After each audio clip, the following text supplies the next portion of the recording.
الله ربي والإسلام ديني ومحمدا رسول الله ويقيني. Assalamualaikum warahmatullahi wabarakatuh.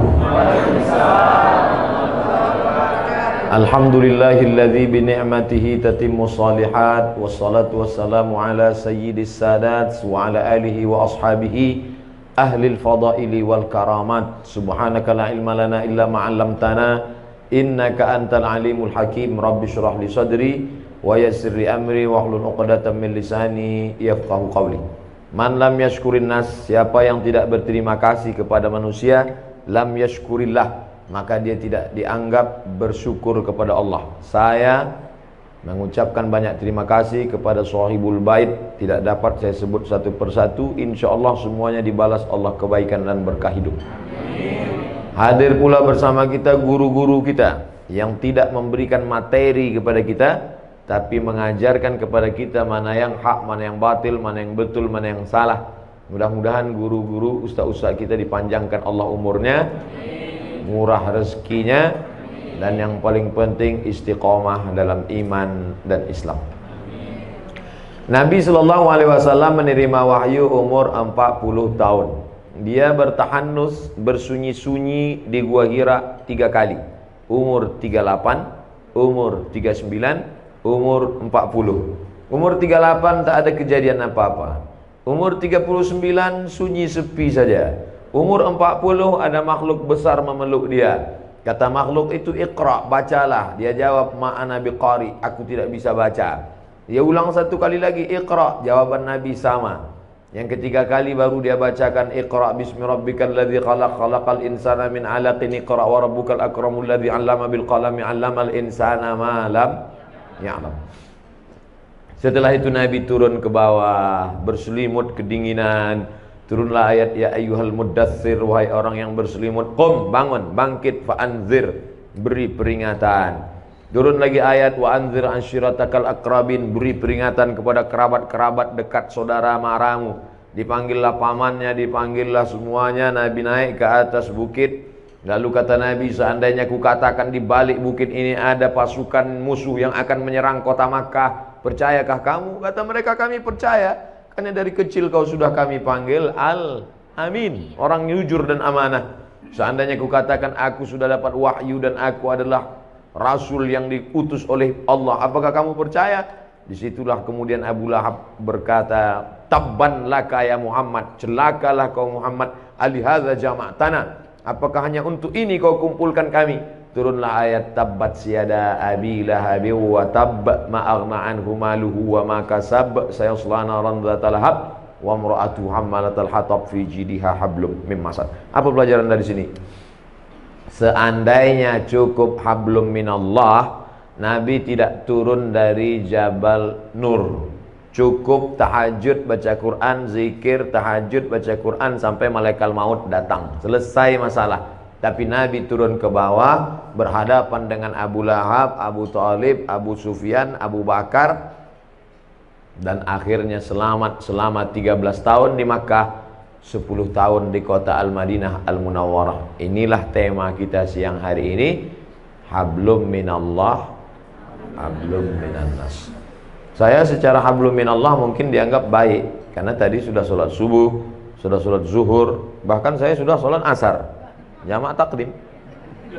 Tapi hablum minannas saya tak baik. Guru di bawah, saya duduk di atas. Tak sopan. Dari kecil diajarkan. Dulu mak kalau ada tamu duduk di bawah, kita duduk di atas. Balik tamu siap-siap volume. Kenapa Ustaz duduk di atas? Dikasih kursi, masa tak diduduki?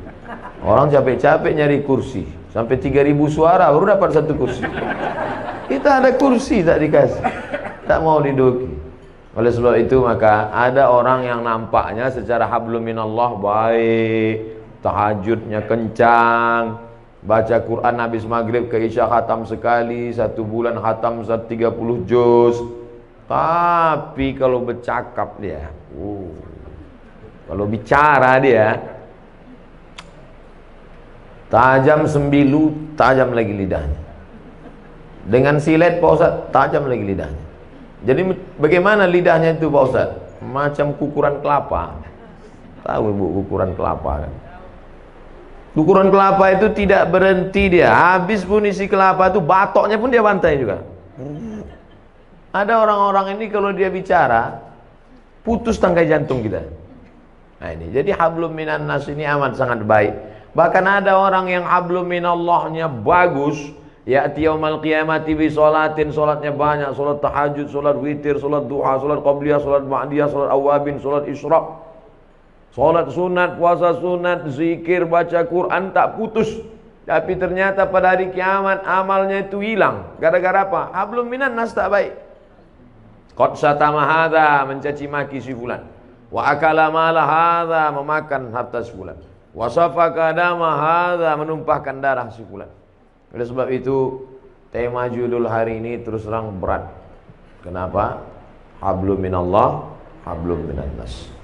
Kemarin saya ceramah, dikasih air putih, saya bilang saya tidak akan minum air ini karena air ini dari anggaran negara. Kalau sampai ini tidak ada nama saya di sini, maka saya harus minta maaf pada seluruh masyarakat se-Indonesia. Selesai saya ceramah di situ, yang undang kena periksa hari ini. Masjid UGM, batal saya ceramah, pengurus masjid kena periksa. Ini nampaknya tuan rumah ini kena periksa juga.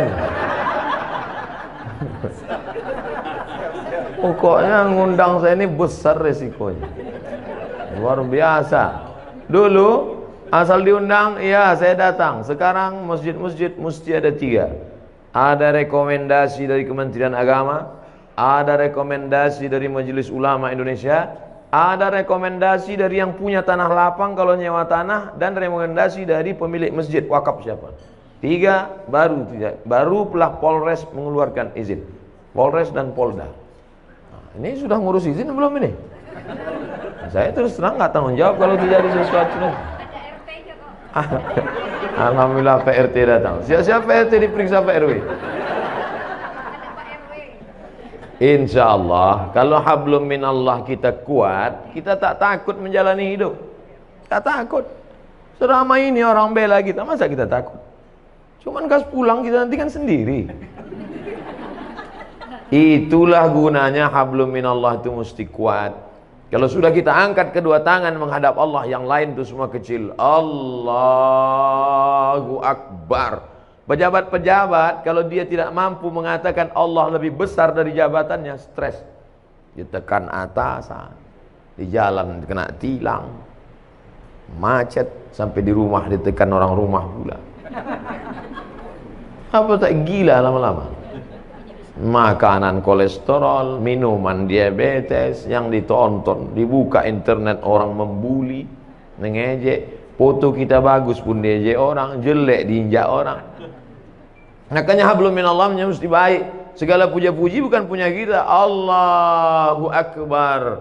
Diulang sekali lagi, Allahu Akbar kabira. Yang besar punya, yang besar itu Engkau ya Allah, bukan aku. Aku tidak ada nama besar. Kalau kita merasa diri kita besar, ketika kita dikecilkan orang, sakit tak hati kita? Sakit. Tapi kalau kita merasa kita bukan apa-apa dan bukan siapa-siapa, diejek orang, biasa aja. Jadi Ustaz kalau dibully diejek orang tak sakit hati Ustaz? Ada juga sedikit. Cuman tak besar kali. Nah, oleh sebab itu maka hablum minallah ni baik. Kita kalau terlalu dipuja-puji orang, melambung kita, merasa terbang di awan, maka balikkan kepada Allah. Allahu Akbar kabira wa subhanallahi bukratan wa asila. Subhanallah, yang suci itu Allah, sedangkan aku banyak silap, banyak salah, banyak dosa. Kemana kita mengadu, kemana kita menghadap? Wajahtu wajhiya, kuhadapkan wajahku. Wajhiya itu artinya wajahku. Kuhadapkan wajahku ini kepada siapa? Bukan kepada atasan, bukan kepada direktur, bukan kepada GM, general manager. Kuhadapkan wajahku kepada dia. Lilladzi fataras samawati wal ard. Langit, bintang gemintang, Venus, Merkurius, Neptunus, Mars, semua dalam genggaman kuasanya. Innama amruhu idza arada syai'an ayaqula lahu kun. Kecil bagi dia. Dan sebab itu Orang barat itu terlalu dipikirkannya dunia ini sampai tak bisa dia tidur, kena penyakit insomnia. Dimakan 3 pil satu hari barulah bisa tidur. Habis dosis itu bangun tak bisa lagi, dimakan lagi. Akhirnya hilang penyakit itu, datang penyakit buah pinggang. Sedangkan orang kita tak makan pil itu tidur, asal nampak muka ustaz tertidur. Berikut ini mari kita dengarkan tausiah yang akan disampaikan oleh Al-Mukarram. Begitulah hebatnya. Hablum minallahnya harus kuat. Orang kalau tidak kuat hablum minallahnya, dia akan kedukun. Orang kalau tidak, memang namanya sekarang tidak dukun. Kau ku tengok hidup kau tenang-tenang aja sekarang. Iya, aku sejak ada penasehat spiritual ini. Namanya dirubah, casingnya itu juga. Kata dukun, tenang aja, itu di rumah bapak ibu sudah saya pagar keliling. Memanglah rumah kami berpagar, pagar spiritual. Saya sudah tanam di situ 5 jeruk, jeruk purut, jeruk nipis, jeruk bali, jeruk Medan. Untung ada orang Medan.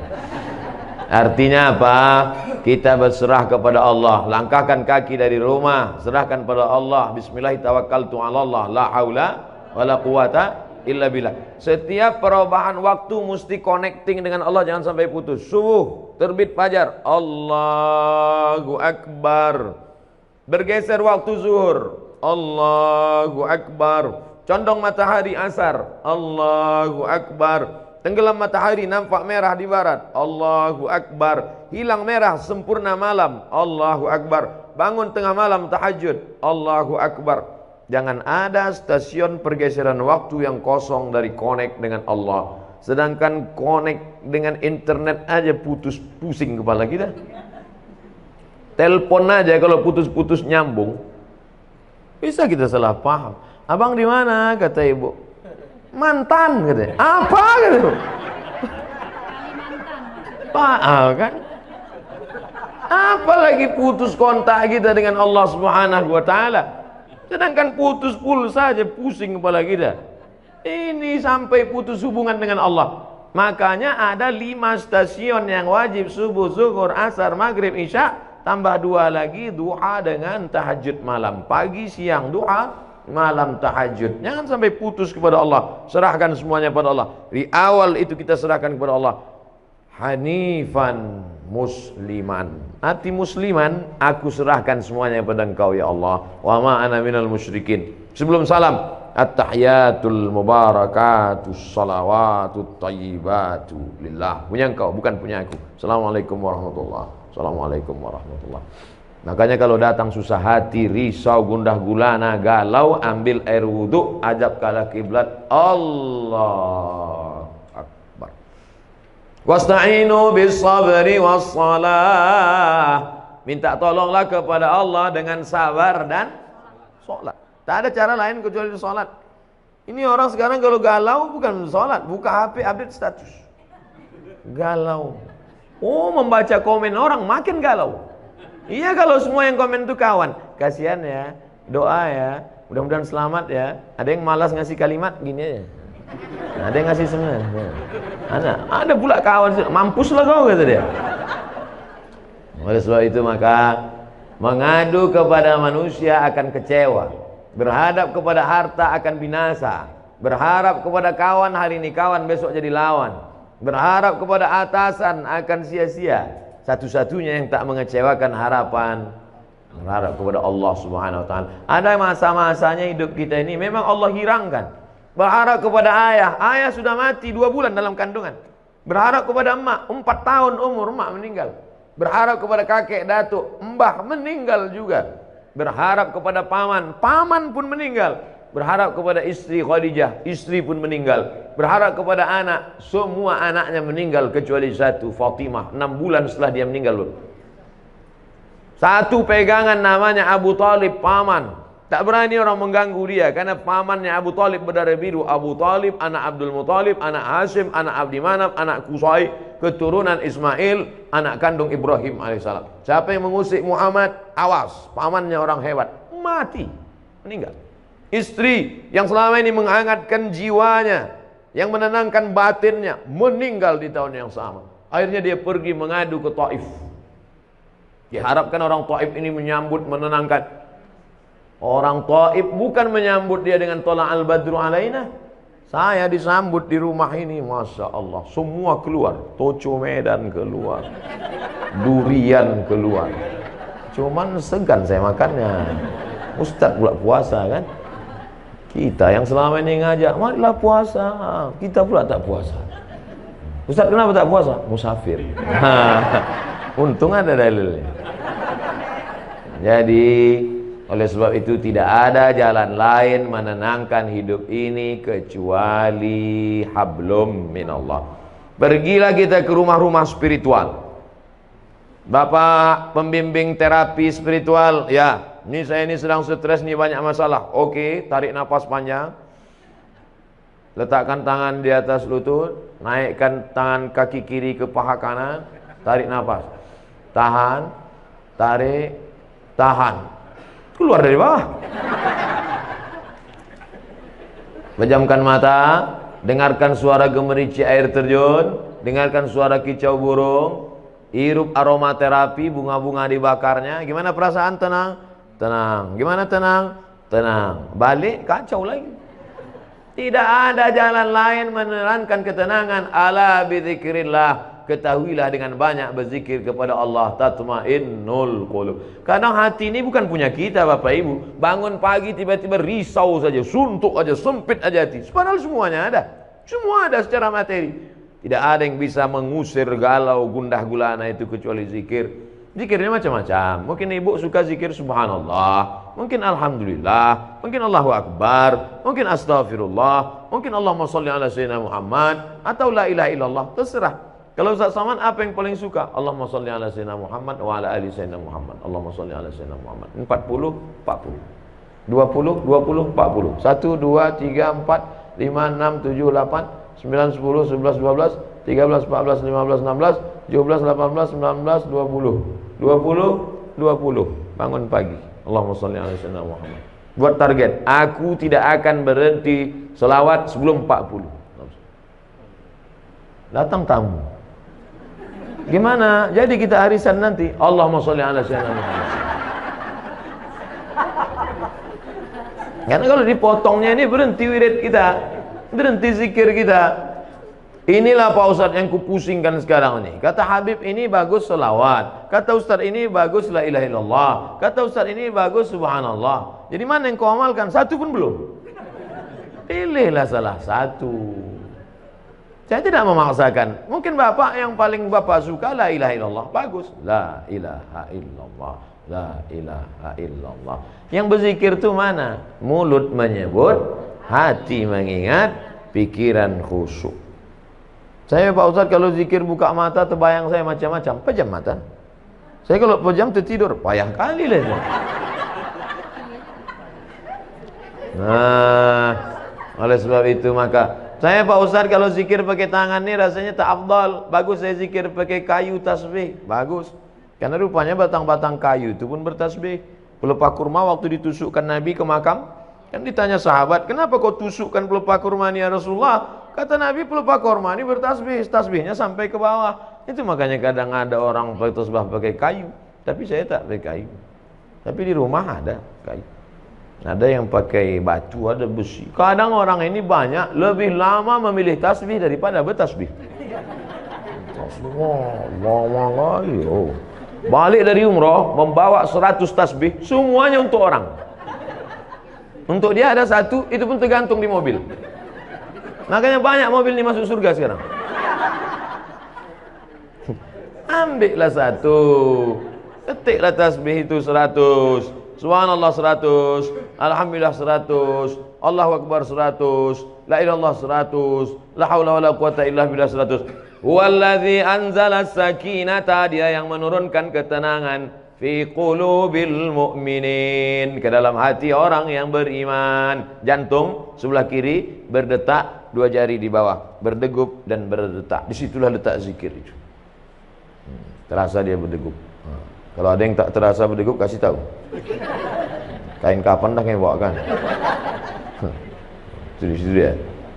Selama dia berdegup, selama dia berdetak, alladzi waswisu fi sudurin nas, dia yang berbisik-bisik di dada manusia. Dada sebelah mana? Sebelah kiri. Situlah dia bisik. Minal jinnati wan nas, bisik dia. Tak usah kau berzikir, tak usah kau berzikir, tak usah kau berzikir. Dengarkan aja lagu dangdut, dengarkan aja. Tripping, pergi kau ke diskotik, pergi. Auzubillah. Semua yang mendatangkan ketenangan itu semuanya palsu. Semakin besar kota metropolitan, semakin banyak hiburan, semakin banyak minuman, semakin macam-macam khamar. Dulu cuman anggur dipijak-pijak, kemudian disaring, airnya disimpan selama seminggu, fermentasi, diminum, khamar namanya. Sekarang canggih, sabu-sabu, mahal. Semuanya menawarkan ketenangan palsu. Pergilah kita ke psikiater, psikolog. Pak psikolog, ya tolong kau kasih dulu aku obat. Kenapa? Sudah 2 malam aku tak bisa tidur. Kata psikolog, masih syukur kau 2 malam. Aku udah 2 bulan tak tidur. Setiap orang punya masalah. Siapa yang tak punya masalah hidup ini? Enaklah Ustaz Somad itu ya. Jalan sana, jalan sini, jalan sana, jalan sini. Saya tak bisa jalan kemana-mana Ustaz, di rumah aja. Kenapa kau tak bisa jalan? Bisul di kening. Malu nampak orang. Enak Ustaz jalan-jalan. Aku jalan-jalan tuh kau tahu kenapa? Iya, aku tak bisa duduk, bisulku di belakang.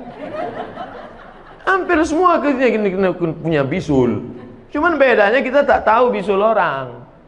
Kalau ditanya satu-satu, tanyalah. Tapi jangan pula gara-gara ini besok susah. Apa kabar? Di mana bisul kau? Kita ini punya masalah semuanya. Adam alaihissalam, la taqraba hadhihi syajarah, jangan kau dekati pohon ini, fatakuna minaz zalimin. Nanti kau bisa jadi orang zalim. Dia pun juga silap dan salah, kemudian dia berdoa, Rabbana zalamna anfusana wa illam taghfir lana wa tarhamna. Adam aja salah. Jangan kau tinggalkan umat ini. Nanti kalau kau tinggalkan umat ini nanti bahaya, tak sanggup dia. Ditinggalkannya umat itu, naik sampan. Sampan mau tenggelam. Semua penghuni sampan diundi. Kita undi ya, sampai nanti yang namanya keluar. Itulah dia nanti yang akan dicampakkan keluar dari sampan. 3 kali undi, nama dia terus keluar. Padahal ibu-ibu selalu berdoa minta nama dia keluar. Arisan. Asal diundi nama Yunus keluar. Asal diundi nama Yunus keluar. Makanya ibu kalau ingin punya anak yang namanya bisa keluar terus arisan, kasih nama Yunus. Keluar terus. Akhirnya dicampakkan ke dalam, sadar dia. Apa kata dia di dalam perut ikan itu? La ilaha illa anta subhanaka inni kuntu minaz zalimin. Coba tengok. Sama doa Nabi Adam dengan Nabi Yunus.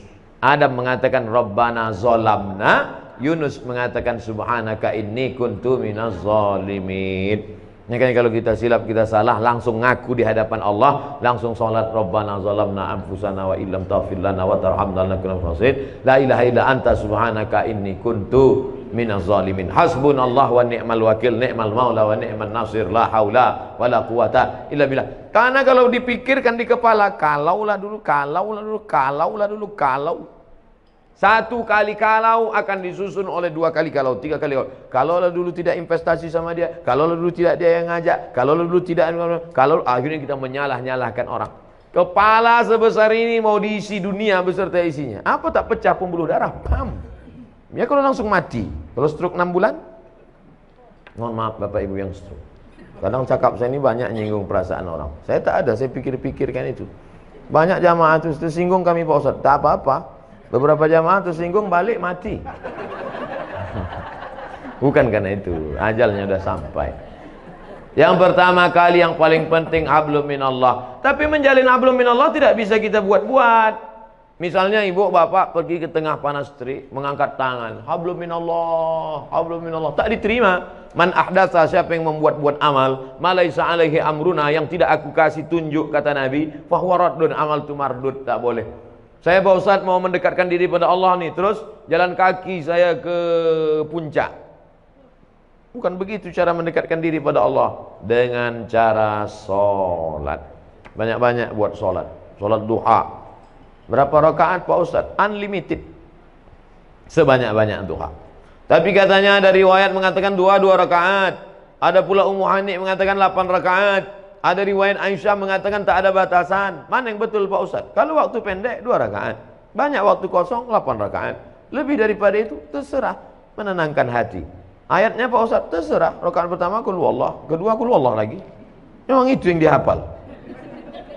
Nanti pas ditunjukkan malaikat catatan kul wallah. Kedua sama dengan di atas, sama dengan di atas, sama dengan di atas, sama dengan di atas. Kau kenapa kau sholat ayat kau kul wallah terus? Masih syukur aku sembahyang, kau tidak.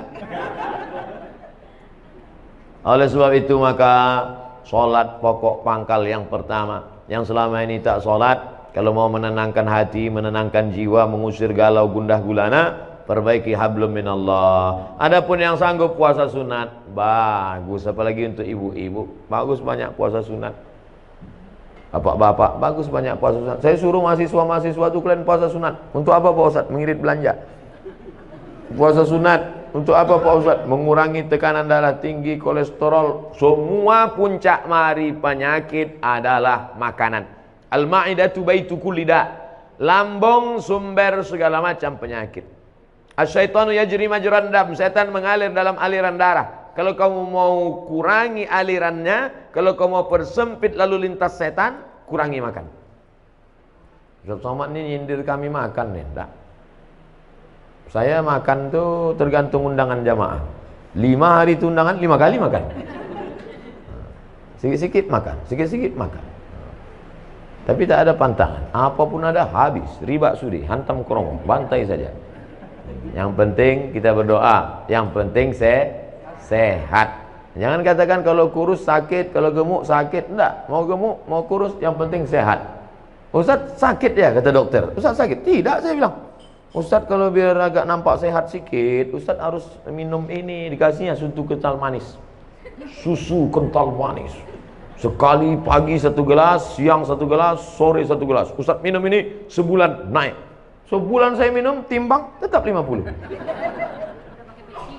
Kata Pak Dokter, dokternya orang Batam. Katanya Ustaz udah Ustaz minum SKM itu, sudah Pak.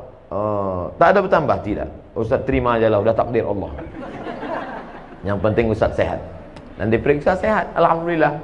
Jadi hidup ini perlu kita pikirkan, tapi jangan terlalu dipikirkan. Karena tak selesai dengan urat kepala kita. Buat fa iza azamta, kalau kau sudah tekad bulat, fatawakkal 'ala Allah. Bertawakallah kepada Allah Subhanahu wa taala. Setengah jam, 30 menit, hablum minallah. Salat, hablum minallah. Baca Quran, hablum minallah. Saya Pak Ustaz berdiri lama tak bisa, sakit kaki. Salat duduk, duduk di kursi. Salat duduk pun tak bisa juga Pak Ustaz, sakit pinggang. Baca Quran. Baca Quran pun tak bisa Pak Ustaz. Asal dibuka Quran bersatu titik ba titik ya titik berkunang-kunang. Pejamkan mata, berzikir. Berzikir pun tak bisa juga Pak Ustaz. Ada orang mati ikut. Tak ada gunanya kau hidup lagi. Amal yang paling ringan zikir. Maaf, ibu yang sedang dalam halangan menstruasi, baca Quran tak bisa, sholat tak bisa, galau, duduk di samping jendela, mulut menganga. Bukan cuma hantu masuk, lalat pun masuk. Tidak ada jalan lain kecuali zikir, zikir, zikir sebanyak-banyak. Abu Hurairah sebelum tidur malam menyimpul alfa uqdah, disimpulnya 2000 simpul. Diambilnya tali 2000 simpul, sebelum tidur malam dipetiknya 2000 simpul. Subhanallah, subhanallah, subhanallah, subhanallah. Kenapa kita payah tidur? Banyak betul yang kita pikirkan. On kan hati, off kan otak, petik tasbih. Makanya banyak orang dulu mati pas dibuka selimutnya megang tasbih. Dibuka selimutnya saat di terakhir pegang. Orang kita enggak, pegang HP terakhir. Banyak orang sekarang mati megang HP. Update status terakhirnya rasanya mau mati. Mau mati. Saya bukan nakut-nakuti, cerita aja. Jadi kalau ibu tengok nanti bapak tuh nanti malam statusnya agak macam-macam itu, tengok tak sampai subuh nampaknya. Saya tidak mau mengatakan hidup ini tak usah dipikirkan, bukan begitu. Kita pikirkan, kita harus ada planning. Nabi itu programnya bukan 10-20 tahun akan datang. Visi misi Nabi bukan 5 tahun. La tafta'unnal Konstantiniyah, kalian akan membebaskan Konstantinopel. Dari sejak Nabi lahir, dari sejak Nabi jadi Nabi di Madinah, dari sejak Nabi dapat wahyu, kapan Konstantinopel baru direbut orang Islam? 700 tahun setelah itu. Visi misi Nabi itu 700 tahun kita pikirkan. Kita pun juga berpikir anak-anak kita, kok harus jadi bisnismen, kok harus jadi orang kaya. Tapi sampai kita pikirkan, nanti kalau aku mati anakku ini makan apa, kerja di mana, mobilnya apa, rumah macam mana, kawin sama siapa. Segila kita. Semua kita pikirkan, cabai keriting harganya berapa, harga BPJS berapa. Mati kita. Yang penting kita berusaha, setelah itu kita serahkan kepada Allah. La haula wala quwwata illa billah. La haula wala quwwata illa billah itu setelah action. Setelah action baru la haula wala quwwata. Ini banyak juga orang tak ada berbuat apa-apa, pagi petang tidur aja. Apa ditanya, "Apa kerja kau sekarang?" La haula wala quwwata. Ini kalau ada orang macam ini antuk kan kepalanya ke dinding. Sungsang ini otaknya. Hablum minallah sudah selesai. Sekarang barulah kita masuk hablum minannas. La tubtilu sadaqatikum bil manni wal adha. Jangan kau batalkan sedekahmu karena mengungkit-ungkit pemberian dan menyakiti hati orang lain. Qaulun ma'rufun, kata-kata yang baik lemah lembut. Khairum min sadaqati yatsba'uha adha. Lebih baik daripada kau rajin sedekah tapi menyakiti hati orang lain. Tapi jangan gara-gara dengar ayat ini, alhamdulillah Pak Ustaz, saya memang nggak pernah sedekah, tapi tak pernah saya singgung hati orang lain. Kenapa? Saya tak pernah gaul sama orang, di rumah aja saya. Bukan itu maksudnya. Sedekah rajin, bangun masjid, sekolahkan anak yatim, jangan pinjam diungkit-ungkit. Ini banyak orang diungkit-ungkitnya pemberian dia. Susah sekarang nolong orang Pak Ustaz, macam nolong anjing kejepit. Udah lepas kita pula digigitnya. Tobat saya buat baik nih Pak Ustaz. Oh. Kalau tobat minum khamar bagus, tobat saya berjudi bagus, tobat pacaran bagus. Kan enggak, tobat saya nolong orang Pak Ustaz. Jangan pernah tobat berhenti buat baik. Mungkin bukan orang ini yang membalas, orang lain akan bagi kita balasan. Wallahu fi aunil abdi ma kana al abdu fi auni akhihi. Allah akan tetap menolong hambanya selama hamba itu mau menolong orang lain. Harus camkan itu dalam hati kita. Makanya saya pikir-pikirkan itu. Bahwa dia mau membalas, tak mau membalas, terserah dia. Bahwa orang buat jelek sama kita, terserah dia. Hidup kita ini sekali kita buat betul baik-baik. La yabitu syab'an. Tidak dianggap dia beriman kepada Allah walaupun puasa sunatnya banyak, walaupun tahajudnya banyak, walaupun ke Makkah bolak-balik. Laisa bil mu'min. Tidak dianggap beriman. Alladzi yabitu syab'anan wa jaruhu ila jambihi ja'i'un. Sanggup dia tidur lelap, tetangga di sebelah rumahnya kelaparan. Makanya harus kita cek nih tetangga-tetangga kita nih, 40 ke depan, 40 ke belakang, 40 ke kiri, 40 ke kanan. Cek. Tak ada Pak Ustaz, kami tinggal di komplek elit orang-orang kaya. Cari lagi. Terus keliling, bagi fakir miskin, orang susah, anak yatim, panti jompo, panti asuhan. Makanya dari kurban saya sampaikan itu, di komplek-komplek jangan lagi dipotong kambing, kerbau, lembu di komplek kita. Cukup potong 1 ekor kambing, bagi agak 2 ons setengah kilo, sudah. Banyak juga orang di komplek itu tak makan kambing. Saya Pak Ustaz jangan makan kambing, nengok kambing itu udah kumat darah tinggi saya. Serahkan ke kampung-kampung, serahkan ke kecamatan-kecamatan, dinikmati orang lain. Islam tidak hanya mengajarkan kita simpati, kasihan, lebih daripada simpati, empati. Makanya beli beras 10 kilo, beli minyak 1 kilo, beli gula 1 kilo, beli ikan, sarden, beli roti, bungkus, antarkan, sepakat. Yang saya ceramahkan ini yang sudah saya buat. Yang tak saya buat saya takut nyampaikannya. Karena kalau kita sampaikan, kita tak membuat, itu lebih dulu kita masuk neraka lagi. Nah, jadi tiap bulan dibungkuskan itu, dibagikan ke fakir miskin. Itu yang saya sebut tadi, yang sesuai kemampuan saya lah. Saya hanya 10 kilo, gula 1 kilo, minyak 1 kilo, habis itu roti, habis itu sarden 10 kaleng, habis itu susu 10 saset. Nah, itulah yang sanggup. Kalau ibu bapak lebih daripada itu, bagus. Itulah yang akan menolong kita di hadapan Allah. Habis orang susah, miskin, anak yatim itu makan, dia pun mengucapkan, alhamdulillah ya Allah, orang yang ngasih beras nih ya Allah, mudahkanlah urusannya. Mungkin doa kita tak menembus pintu langit. Doa dia bersyukur kepada Allah karena lidahnya tak makan riba, karena dia bersih, berharap menumpang doa orang lain. Adapun yang kita makan, kita simpan, kita habis semuanya. Disimpan sampai tak menetes sedikit. Bakhil, bin pelit, bin medit, bin kedekut, bin tak apalah lagi. Apalah Bapak Ibu nasab keturunannya itu. Sampai akhirnya tak ada setetes pun lagi menetes. Habis. Hidup ini cuman makan pakai, dimakan dipakai, dimakan dipakai, habis. Ma'akalta yang kau makan busuk, wa malabista yang kau pakai lapuk, wa mata tasaddaqta yang kau sedekahkan. Itulah yang akan kau bawa menghadap Allah Subhanahu wa taala. Makanya senang saya silaturahim begini.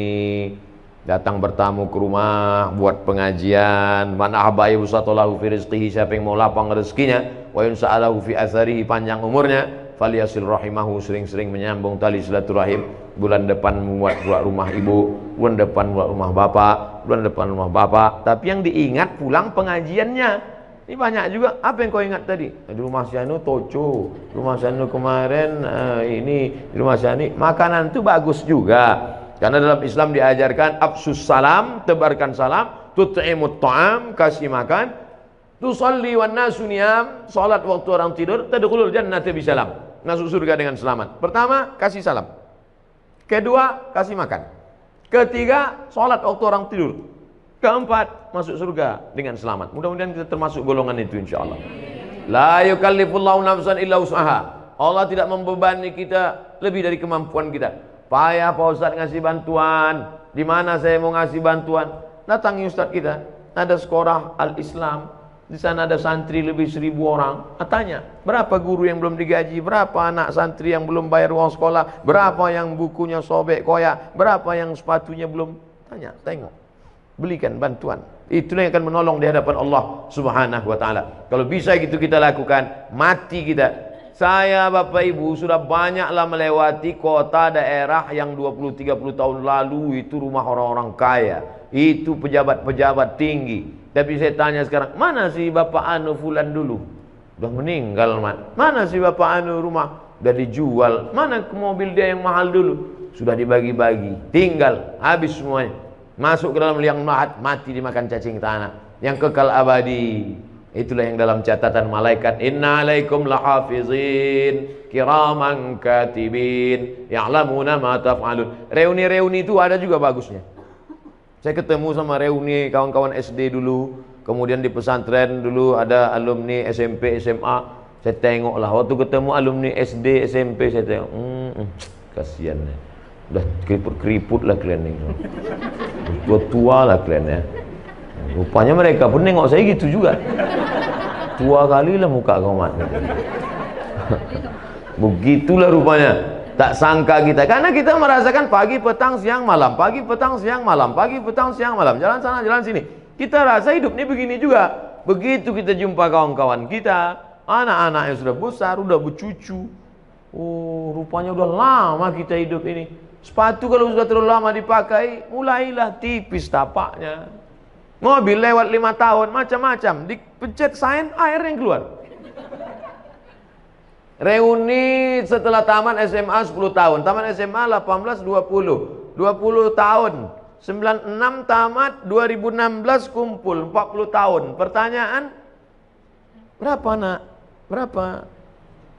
Ketemu setelah 50 tahun, mulai pertanyaan, kubur si Anu di mana? Ketemu, kau sakit kau apa? Ketemu umur 80, kau pakai pampers apa sekarang? Saya kemarin diminta oleh Ustaz, tolong buatkan video. Apa videonya? Selamat atas pertemuan alumni SMEA dan SMK Area Medan. Sampai ketemu sini. Saya selipkan di ujung. Jangan kalian CLBK. Ini ada hikmah sebetulnya di balik itu. Silaturahim. Mungkin yang ada meninggal suaminya, ada anak yatim. Tolong, itu guna reuni-reuni itu mengingatkan. Besok kau datang ke rumahku ya. Ada apa? Anak cucuku lahir. Datang kita.